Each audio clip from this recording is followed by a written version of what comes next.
Hello again. Here we go. We're trying to solve this question for x and y. That's all it gives us. It doesn't tell us how to. We need to just look at the problem and figure out what we know.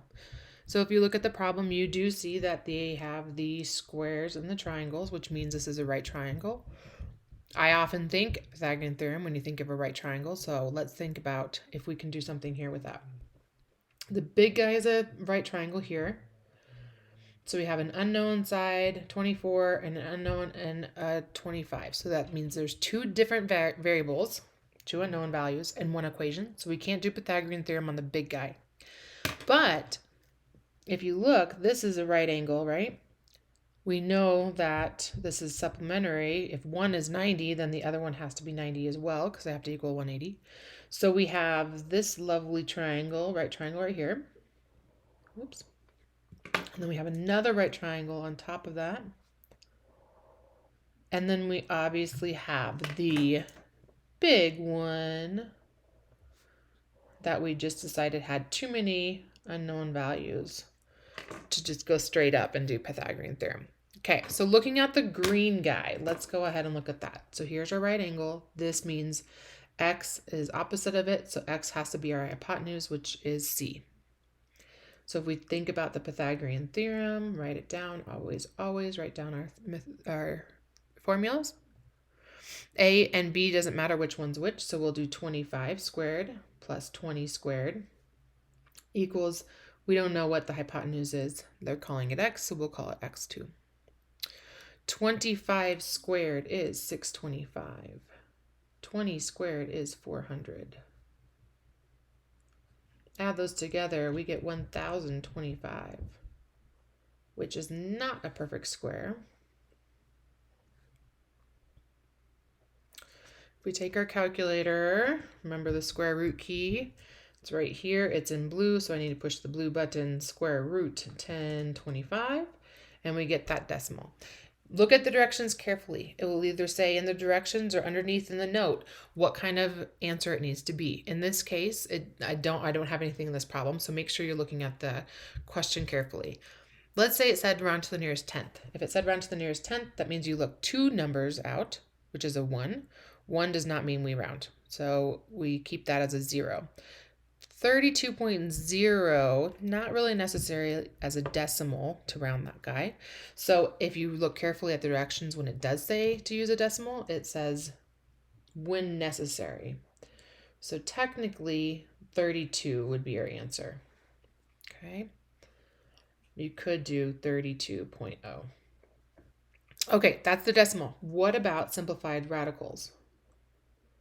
So looking at this guy, it ends in a 5, so I know 5 goes into it, but it also ends in 25, so 25 probably goes into it. So let's see, 1025 divided by 25 is 41. So I can break this radical up into square root of 25, square root of 41. Square root of 25 is 5. 41 is prime, so square root of 41. So this is the simplified radical.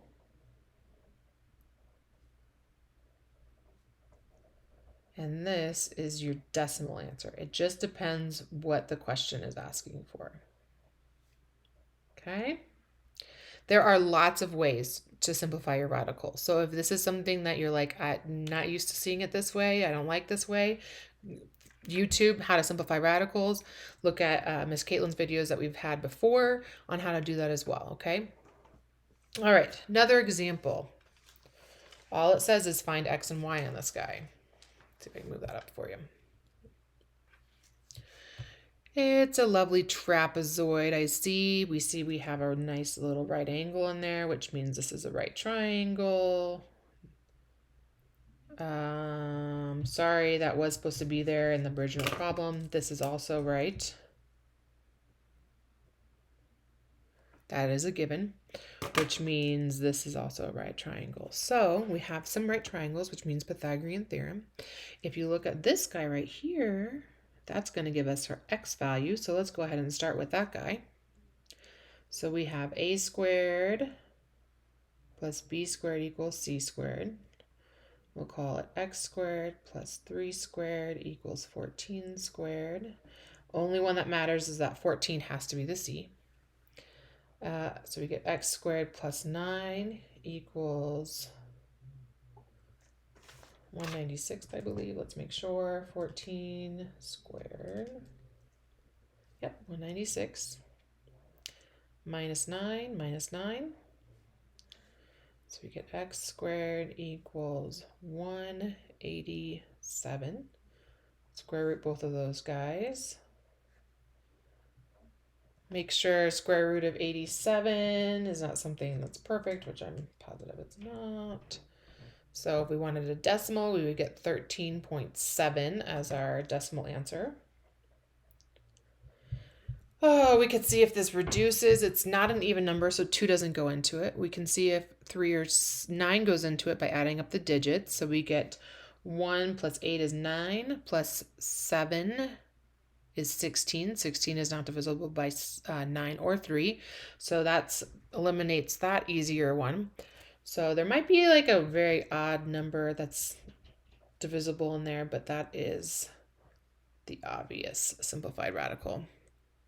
Okay, we also have another one to solve for, which is y. Okay, y, we know what 7, or we know what x is now, right? X is the square root of 187. So we could do that. And then we have this y value that we need to find, but we don't know what this one is. So Pythagorean doesn't sound like it's going to work because we don't have enough values. But we do know that this entire length is 25. We know that this portion is 15. And we know that this portion is 3. So if you look at that, we got this portion of the 25 and this portion of the 25. We just need this portion that's left over, which is y. So we can say the entire length, 25, minus our portions. Minus 15, minus 3.